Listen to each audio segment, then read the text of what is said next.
all glued and assembled. I've moved my house onto a top of just a big mixing bowl that I've put some heavy things in so it won't be top heavy with the house. This will make it easier to decorate. If you have a turntable for cake decorating, that makes it even easier. But let me show you now how to fill a piping bag. To fill a piping bag, I like to grab just a nice wide rimmed tall glass like this.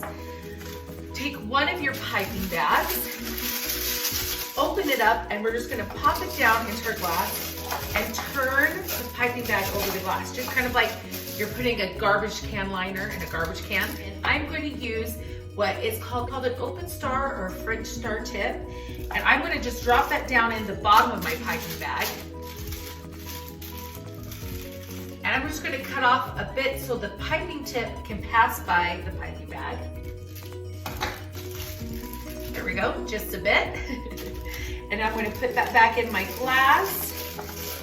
Fold the piping bag up over, and let's fill it up.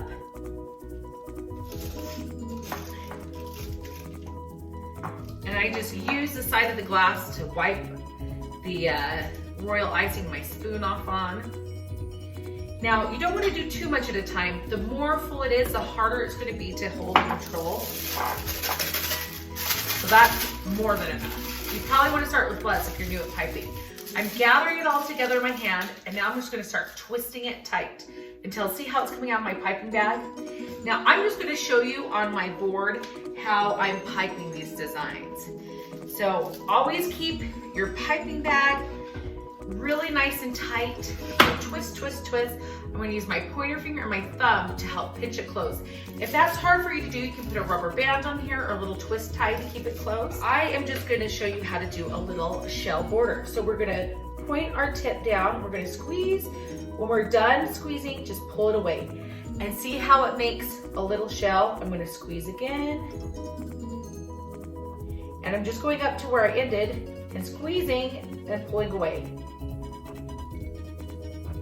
And that is all I do on all the seams of my roof and along the seams of my house. If that's too difficult for you, you can also just do a little star. Just like that. So all I'm doing is I'm touching the board, I'm squeezing, and when I have it as big as I want, I stop squeezing and I pull up. Kind of looks like a little Hershey kiss too. So there are some fun, easy designs for you to do.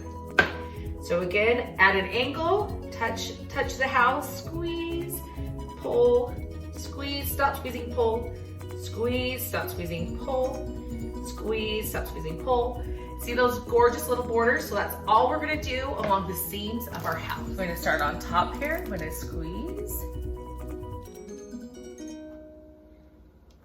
And see how I squeeze, and then I stop squeezing and pull out.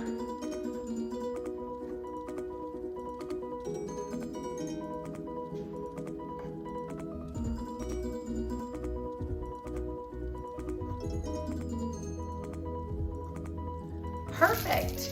Isn't that adorable? Now let me do this front seam for you.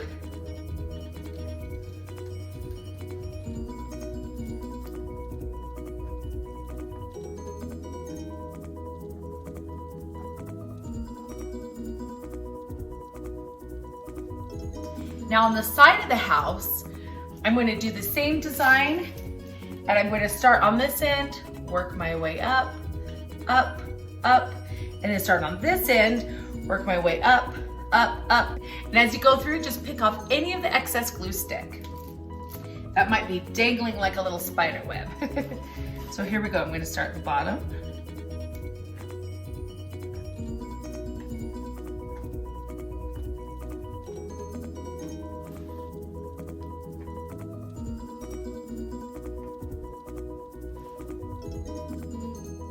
Now I'm going to come in here. I'm just following the lines of the roof and of the house. The piping just kind of emphasizes those lines, so it makes it really nice.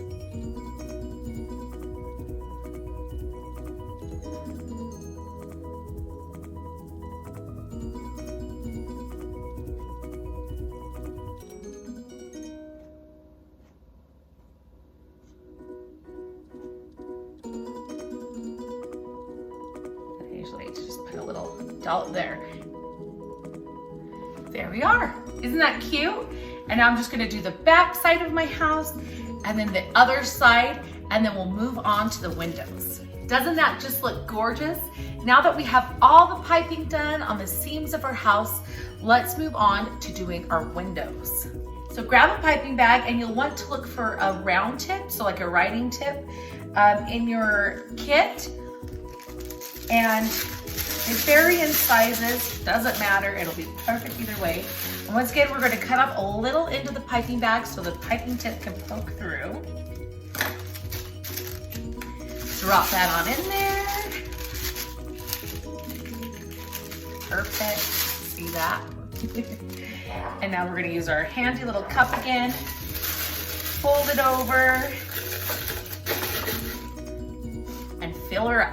This one I would recommend filling far less than we did the border piping one, because it's going to be a little easier to get in there for us and do the detail. So once again, I'm going to just squeeze it down, twist, twist, twist, make sure it's nice and tight.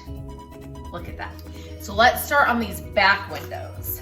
What I like to do is I like to use my little round tip to draw the lines in my windows, and then I like to switch back to using my open star tip to draw borders around my windows to make window frames.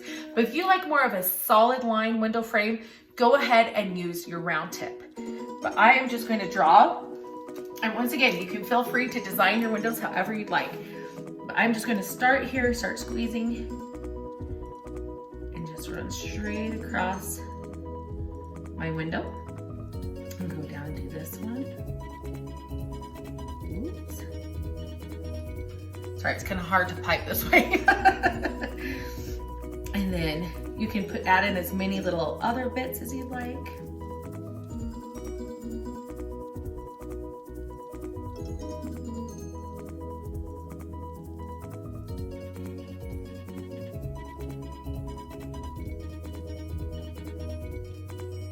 And I'm just going to copy the lines down below.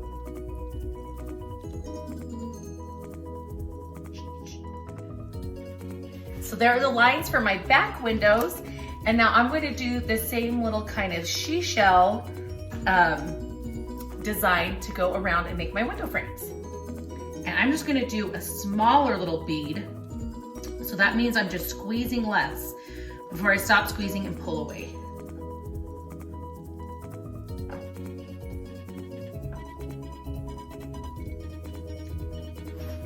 And now I'm just going to do the lower window. Now for my front windows, I'm going to go in and just draw the window lines. And then I'm going to gently out trace the insides of the windows. Then I'm going to attach my shutters before doing any further decoration. Let's just draw our window lines.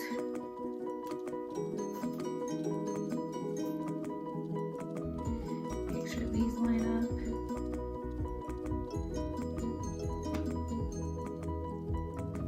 There we go.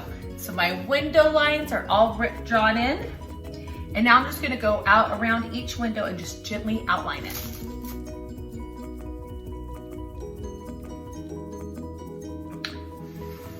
There you go. And you see how that just kind of cleans up the windows? Isn't that pretty?